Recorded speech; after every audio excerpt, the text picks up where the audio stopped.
Uku bala'i kashi na 7.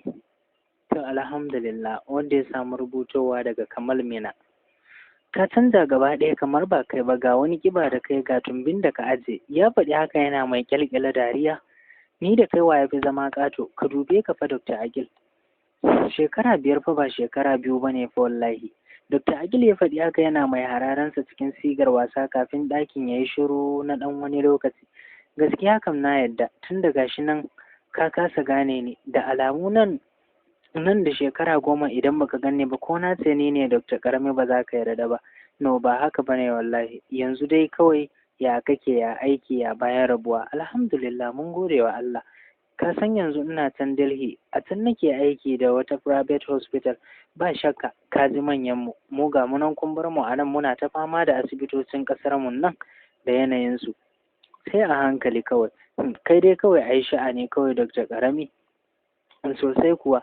Ya kafe shi da ido kamar mai nazarin wani abu kafin ya murmusa. Ina family? Ya faɗi haka yana kafe shi da idanuwa. Murmushi yana gyaɗa kai. Har yanzu ban yarda ba. Da sauri ya tare shi serious, shi ma ya magana da murmushi. Dr. Karami na kallonsa kamar wadda bai yarda da abin da ya ce ba.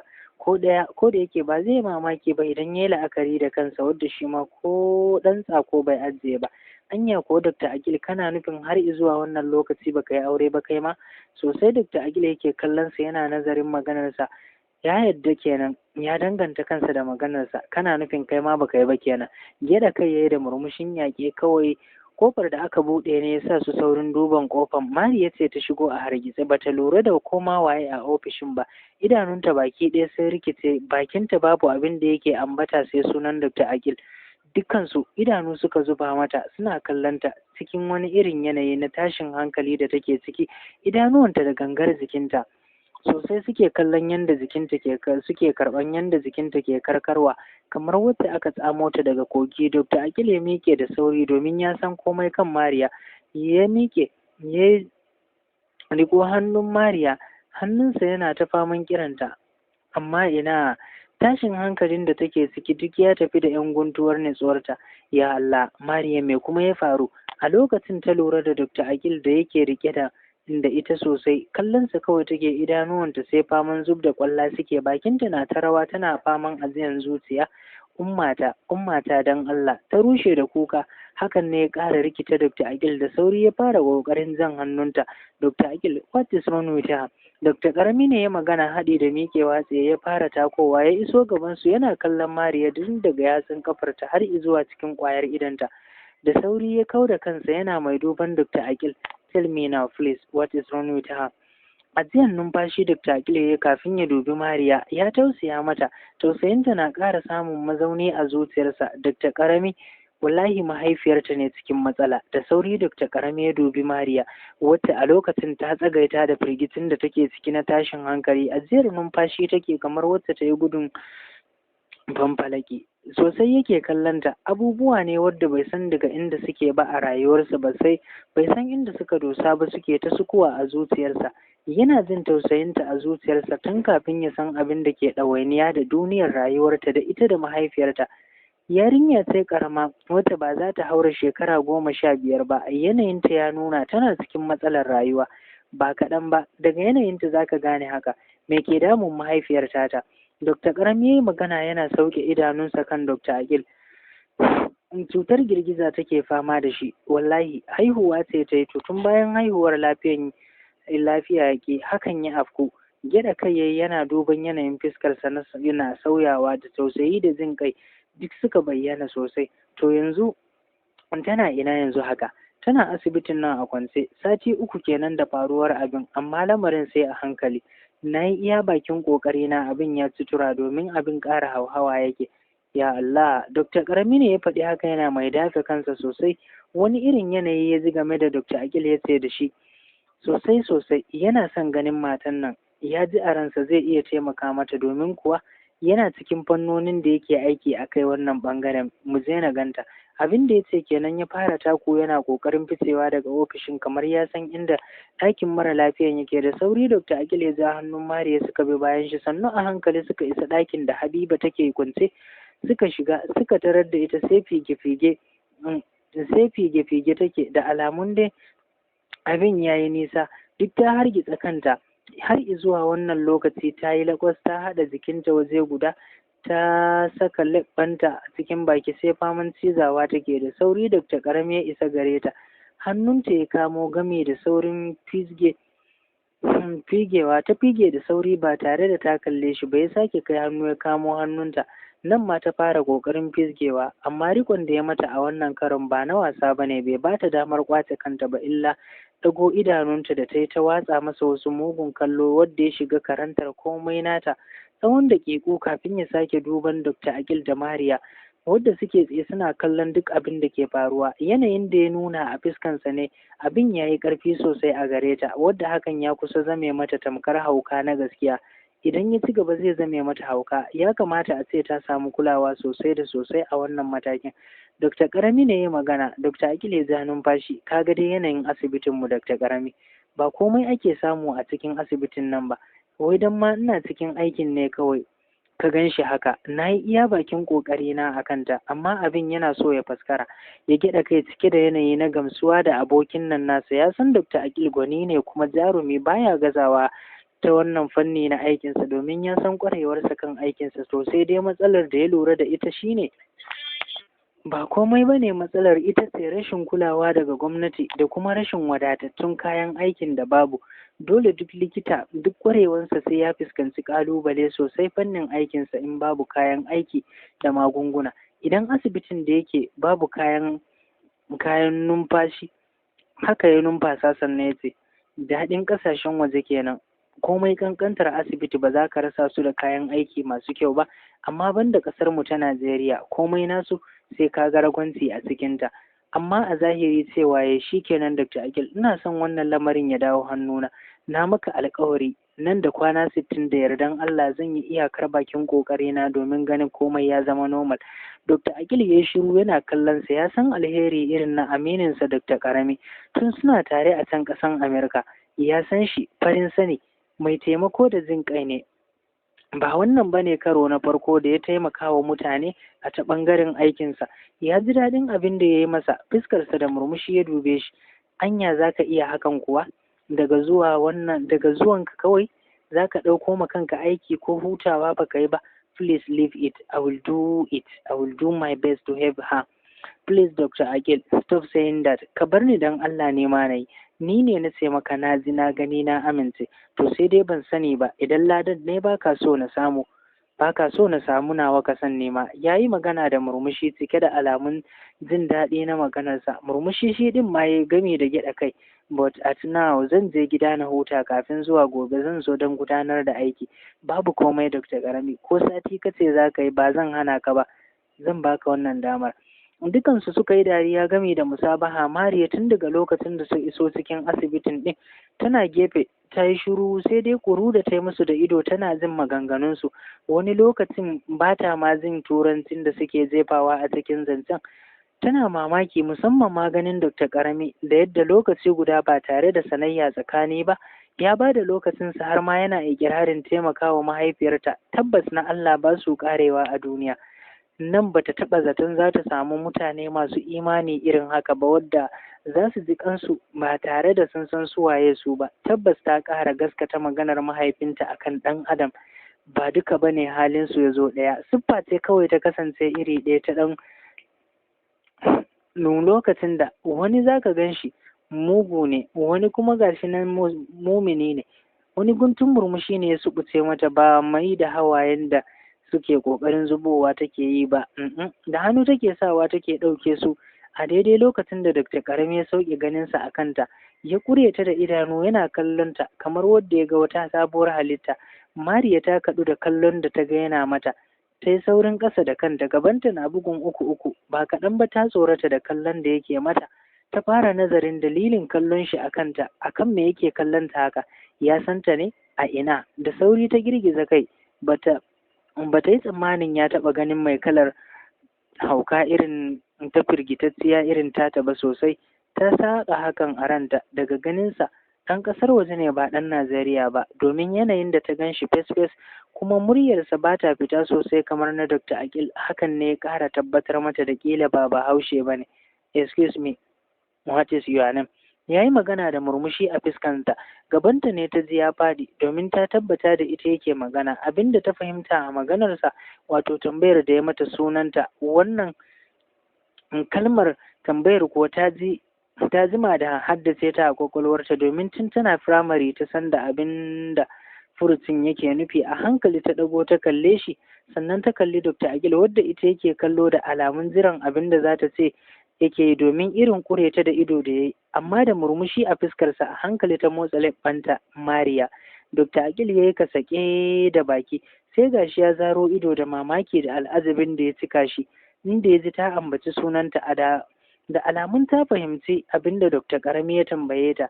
Ya fara tambayar kansa yadda aka yi har ta iya ba da amsa. Bai taɓa tunanin za ta iya ba, bai yi tunanin ma ta taɓa shiga aji da sunan ɗaukan karatu ba. Ganin yanayinta, mamaki ne ya hana shi sakar. Ya dubi Mariya ya ce, kin iya turanci ne dama kina makaranta ne? Sai da ta ji wani iri a ranta saboda tambayar da ya zo mata. Ya yi mata kallon bagidajiya kenan, wato na rashin ilimi kuma da ƙiƙiya 'yar ƙauye.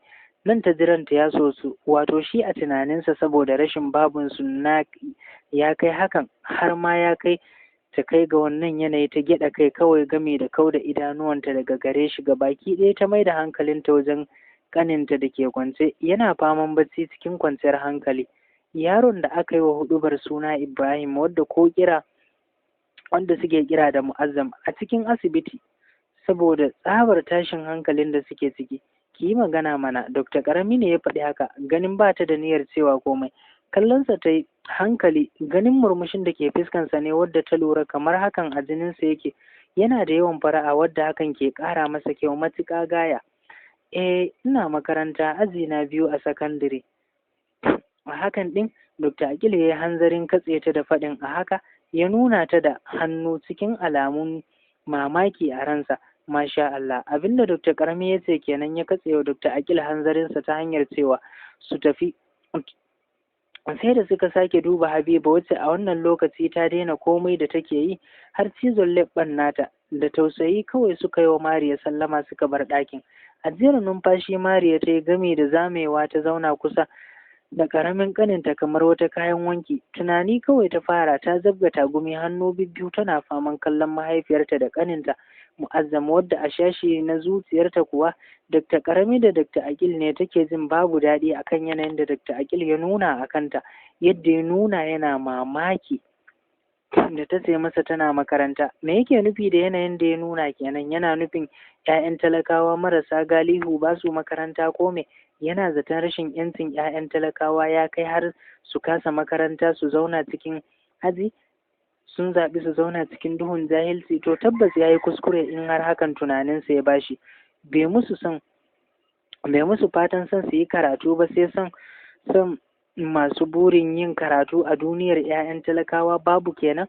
Babu masu so kenan. To sai dai babu ita take sawa take musu katanga da karatu. Haka Mariya ta zauna tana ta zancen zuci har wani tsawon lokaci. A gefe guda kuwa Dr. Karami a cikin motarsa ƙirar 2019 Mercedes Venza GLA yana tuki bayan ya baro asibitin Baba Alice. Tafiya mai ɗan nisa ya yi kafin ya isa cikin garin Mina, unguwan Tunga. A daidai katafaren gate ɗin gidan ya yada zango, ya yi hun aka buɗe masa ya shige. Tsararren haɗaɗɗen gida ne wadda ya ƙawatu da komai na adon gida. Babu abin da babu a ciki sai babu. Sun nesa kaɗan wajen parking space ya nufa, ya ajiye motarsa ya fito, hannunsa rike da wayarsa. Sai faman latsa ta yake, da alamun kira zai yi. Kafin ya isa kofar da za ta sada shi da falon gidan ya kai wayar kunnensa. Sekonni kaɗan ya fara magana. I'm sorry injiniya dangi. A lokacin da ka kira ni ina driving ne, shi yasa ban ɗauka ba. But now ina gida, fatan dai lafiya. Ya ƙare shi maganarsa tare da ɗora tambaya a kai. Daga can ɗaya ɓarin sautin murmushi kawai ya tashi kafin a ce da shi albishirinka goro faritas. Ya yi magana cikin zakuwa da sauri domin tun da ya ji injiniya dangi ya yi irin wannan zancen ya san akwai kayan farin cikin da suka zo suka wanzu. Ka yi ƙane Dr. Karami. Serious dan Allah? Injiniya dangi, ba na son irin wannan wasan naka. Please tell me the truth, please. Sautin dariyar injiniya Dangice ta sanya Dr. Karami ƙara gaskata maganarsa. I'm serious wallahi, Safinat ta yi maka ƙani, yana nan mai kama da kai. Masha Allah, na yi farin ciki sosai, Allah ya raya ya ɗayyaba, amma gaskiya bebin nan ba zan iya zuwa ba, sam, sai dai ya bari sai wani lokaci, kuma sai da ya bari na baro gari sannan zai zo duniya, maimakon tun dadinsa na can ya kamata a ce ya zo. Injiniya Dangi ya ce da dariya kafin ya ce, da Allah waye dadin nasa, kai ka san a matsayin ƙani yake a wajenka? Ni ne dadi, domin babu wanda zai kalli tuzuru irin ka ya ce masa dadi, don haka be careful, ka kiyaye. Inda sabo ya kamata a ce Dr. Karami ya saba da tsiyar abokin nan nasu da yake masa na rashin aure, domin in sau 10 za su haɗu sai ya masa gorin mata, amma hakan bai ɗaɗa shi da ƙasa ba. Ya san komai nufin Allah ne, shi kanshi yana so ya yi aure, amma har yanzu bai san dalilin da yasa har yau bai ga matar da ta kwanta masa ba. Har yana tunanin zai iya zaman aure da wata mace kuwa? Ina babu ita a yanzu, in bai manta ba yana shekara 32 kenan yanzu. Ya girme injiniya Dangi da shekara 3 kenan, amma gashi har ya riga shi aure, matarsa ma ta haihu yanzu. Gyaɗa kai yayi ya shige cikin falon, bayan ya buɗe ɗakin ne ya doshi ɗakin ya shiga, yana ajiye wayarsa da ki wadda ya zare suit ɗin da ke jikinsa ya ajiye, ya cire farar rigan da ke jikinsa mai dogon hannu na suit ita ma ya ajiye, ya ciro dogon wandon da ke jikin shi, bayan ya cire takalmin kafarsa ne ya tsaya daga shi sai bobza da singileti. Toilet ya nufa ya watsa ruwa, bayan ya fito ya tsana jikinsa ne ya sa jallabiya mai ruwan jinin kare wadda ta yi matuƙar dacewa da jikinsa. Kofi ya samar wa kansa mai zafi, ya dawo cikin ɗakinsa ya zauna a ɗaya daga cikin kujerun da suke wurin ɗin, ya nitse sosai yana shan kofi a hankali. A duniyar tunani ya jefa kansa a ciki, abubuwa da dama da ya ajiye a can ƙasan zuciyarsa ne ya ji sun fara haurowa sama, yana sake maimaita su, nan ya dinga tuno da su. Ya fara tunanin abubuwan ɗin da kuma Dr. Akil da abin da ya wakana a asibitin su. Nan fa ya fara tunanin matashiyar budurwan nan wadda ya jima yana nazarinta, wadda a shekaru ba za ta haura 15 ba. Gyaɗa kai kawai ya yi gami da murmusawa. Babi na 11 cikin littafi na 7. Sosai da sosai yake kaiwa da komowa a ɗakinsa, hannayensa na sarƙe a ƙirjinsa, lokaci zuwa lokaci yakan ja tsaki kamar harshensa zai tsinke. Duk da sanyin esin da ke ta kaɗawa a ɗakin, har kan bai hana shi gumi ya samu mazauni a goshinsa ba. Nan ya ci gaba da zariya a ɗakin cike da rashin mafita akan abin da ya addabi zuciyarsa, yana jin zafi da raɗaɗi a zuciyarsa da ruhinsa, yana jin komai da komai zai iya faruwa da shi. Kwanakin baya sun hana shi sukuni, yana ji a ransa bai taɓa ganin ƴa macen da ta rena masa hankali ta ci masa mutunci kamar wannan ƙanƙanuwar yarinya ba, wadda a zaɓen mata idan za a saka ta babu inda za ta kai labari sai dai a ƙwaila ma irinta, wacce san bata san darajar da mace take da ita a wannan duniya na rayuwarta ba. A halin yanzu ba ma haka ba, wai har za ta dubi tsabar idonsa ta gaya masa magana? No, impossible. Abin da ya faɗi kenan cikin ɗaga murya mai sauti, yana faman kaiwa da komowa. Ya bugi ƙirjin shi kamar mai laifin ne take gaban shi, kamar wadda aka tsikara. Nan ya ɗauki kin motarsa ya fara tafiya cike da sassarfa tamkar zai tashi sama. Ya fice daga cikin ɗakin nan, sosai yake taka benin nan wadda zai kai shi zuwa ƙasan sashin babban falon da ke cikin gidan. Kallo ɗaya za ka yi wa fiskarsa ka fahimci yana cikin ɓacin rai, ko kuma akwai abin da ke sukar ransa wadda yake da tabbacin shi kaɗai ne mafita a gare shi. Dole ya ɗauki mataki, dole ya ɗauki hukuncin da zai ɗauka, dole ya nuna mata ta yi kaɗan, ba kowa ba ce ita a cikin jerin mata, ba ta kai lebul ɗin da za ta rena shi ba, ba ta kai matakin ƴa macen da zai kalla har ya yaba kuma ta rena masa hankali. Da wannan sakar zucin ya fice daga shashin cikin gidan ɗin, ya doshi moto park na parking gidan ɗin. Ƙoƙarin ciro motarsa kawai yake, komai a hanzarce yake yi. Haka ya figi motar, mai gadi na ganinsa ya doso da sauri ya buɗe masa gate ya fice. Sauri yake sosai, yana kallon fiskan Huzaifa, yanayin da ya ganta sai da gaban shi ya faɗi sosai. Allah ya kyauta. Abin da ya faɗi kenan yana mai gyaɗa kansa ya mai da gate ya rufe bayan Uzaifa ya fice. Gudu yake akan titi, zuciyarsa na faman wasafo masa abubuwa mabambanta, yana jin komai na zuwa masa a bazata, wadda ya haƙiƙance babu wadda ya assasa hakan face ƙwailar yarinyar nan wacce ko kyautar ta aka bashi ba za ta iya masa amfanin komai ba a rayuwar shi. Cikin mintunan da ba su haura 30 ba ya iso ƙofar asibitin Baba Alice. Kallon asibitin yake bayan ya yi fakin, ya fito yana mai wasa da kin motar shi.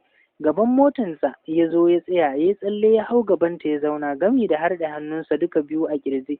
Ya kurawa ƙofar asibitin ido yana kallo, yana tunanin abin yi domin zuciyarsa ce ta kawo sa, amma bai san takamaiman abin da zai gudanar ba. Abubuwa biyu ne suke masa sukuwa a zuciyarsa, tunani da haushin Mariya, wadda kuma son ganinta, wadda duk ya ajiye a hurumi ɗaya, wadda san ba su da alaƙa da juna.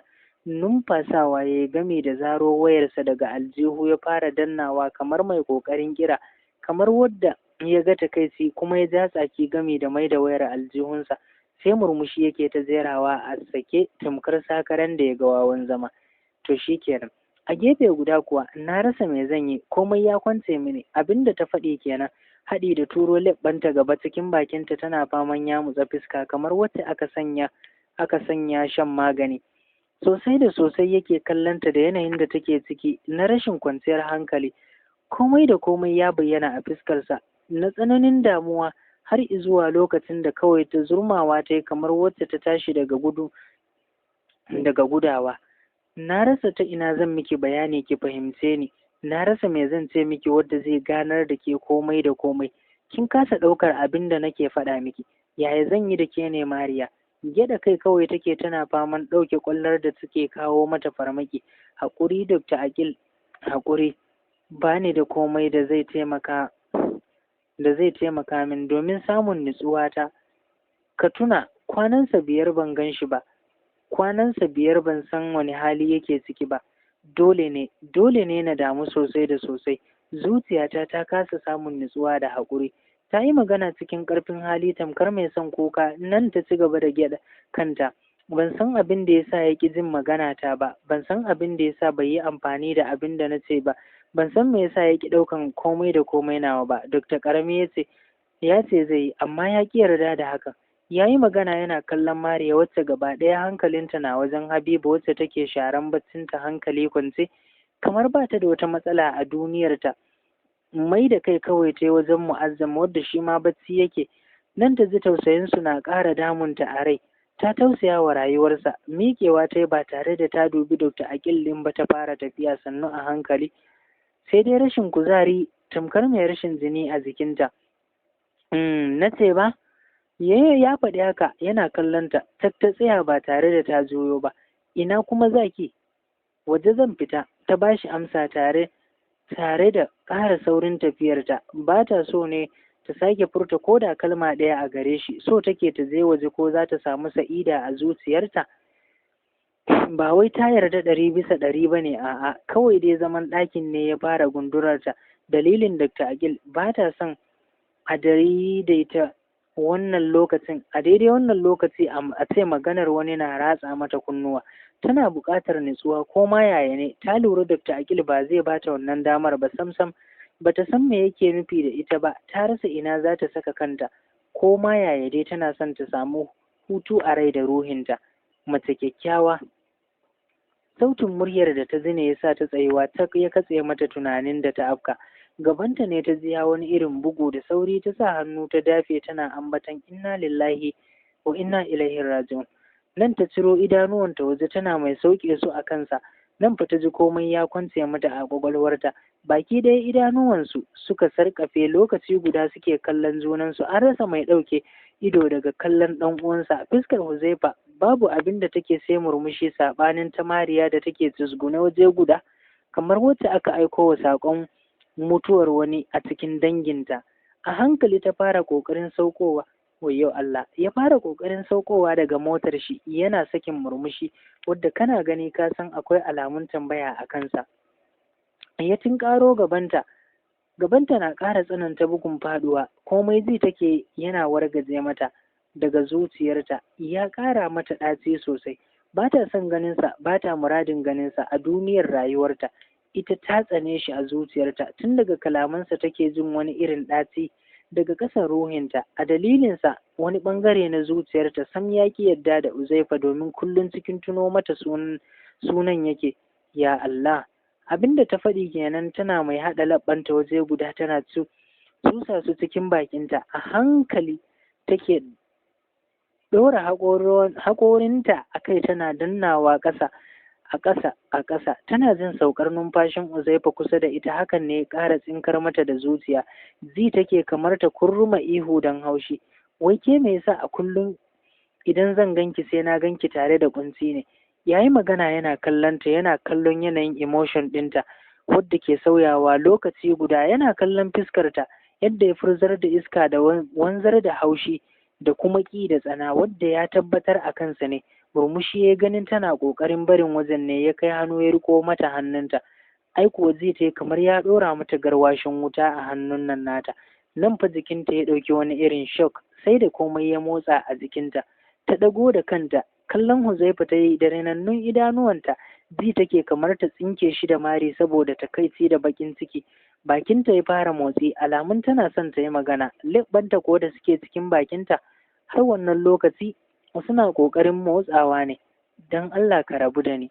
Ta yi magana cikin muryar da ke nuna sauti da ƙaramar damuwa, cikin yanayin matsakaicin damuwa mai ɗauke da ɓacin rai daga gare shi. Bayan ta watsa masa wani mugun kallo, yana mamakin yarinya 'yar mitsitsila haka, wai har take iya abubuwa a haka cikin rashin tsoro ko fargaban abin da zai je ya dawo. Ya lura akwai tsoro a zuciyarta, sai dai ba ta bari ya yi tasiri a zahirinta. A hankali ya sake hannunta da ya rike game da jan guntun tsaki mara sauti, amma hakan bai hana mari ya ji ba, ko kallonsa ba ta yi ba. Ta lura ya ji haushin abin da ta yi masa. Gyaɗa kai kawai ta fara, da hanzari ta bar wajen. Maganarsa sai ta sanya ta saurin tsayawa. Me yasa baki son mai son ki da alheri? Na lura wani naki ne ba shi da lafiya, amma kin ƙi ki bani damar da zan samu ikon duba shi. Ko da yake ban san abin da kike tunani a kaina ba, ni dai ban ɗauke ki haka ba. Ban ajiye ki a zuciyata akan wani mugun nufi ba. Na ajiye ki a zuciyata dalilin tausayi da jin ƙai. Maganganunsa sun shige ta ba kaɗan ba, ta ko'ina. Nan tana jin sautinsu yana haifar mata da wasu lamura a ƙasan zuciyarta. Sosai da sosai take jin tasirinsu a ruhinta. Zuciyarta na fara ƙoƙarin gaskatar tunaninta da ƙoƙarin karɓar lamarin a sauƙaƙe. So take ta ajiye numfashi a duk wani kalman da ya furta. A hankali ta fara ƙoƙarin kallonsa, idanuwanta a tsoke. Bata bari maganarsa sun yi tasirin sun bayyana a zahirinta ba. Ta fara motsa leɓɓanta. Ba na tsammanin zan yarda wani bugun ya sake giftawa tsakaninmu. Ka san an ce dukan farko shine doka, kuma ka riga ka lalata damanka tun farko a karo na farko. Ina mai roƙonka ka fice daga rayuwata. Ba na son komai ya faru tsakanina da kai. Kawai dai ka kama gabanka, kowa ya yi rayuwarsa. Babu abin da ya haɗa kifi da kaska, balle kuma har su zauna inuwa ɗaya. Yanayin da ta ajiye furucinta cikin halin ko in kula ne matuƙar ƙara masa zafin zuciya. Har yake kallonta, yana jin rashin wayon da ya nuna a kanta. Har kuma ya tsaya. Yarinya tana faɗa masa maganan da ta ga dama a ranta. Ya ja tsaki, bai lura da ta wuce ba, sai da ya fara motsa baki yana son magana. Ya lura da bata wajen. Naushi ya kai wa iska game da cizon leɓɓansa. Yana kallon ƙofar asibitin domin ya hango shigarta. Zuciyarsa na ƙara shiga kunci. Hankali yake mamakin yadda aka yake wahalar da kansa akan wannan halittar, wadda ko a mafarkinsa bai yi zaton zai ganta ba, har ma ta samu damar shiga rayuwarsa. Dole zai san abin da zai yi, dole ya ɗau mataki a kanta. Dole ne kuwa, domin tsana da yake hangowa a idanunta ya tabbatar ta tsane shi. Haushin shi take ji a ranta, har hakan ya bayyana a fuskanta. Huzaifa ya faɗi haka yana nuna kansa da ɗan yatsansa, yana mai sakin murmushi gami da gyaɗa kai. Ya juya ya motarsa ya fige ta da gudu, ya bar harabar asibitin tare da tunanin matakin da zai ɗauka a kanta. Kafin na rufe kuwa dai Dr. Karami dai yana aiki a cikin bincike da ƙwarewa da kwanciyar hankali, wanda duka kuma anan nake cewar alhamdulillah. Na huta. Mu haɗu a littafi na gaba, wato kashi na 8, shi ma tare suke. Ɗan Hamza ke muku fatan alkhairi, sai mun haɗu.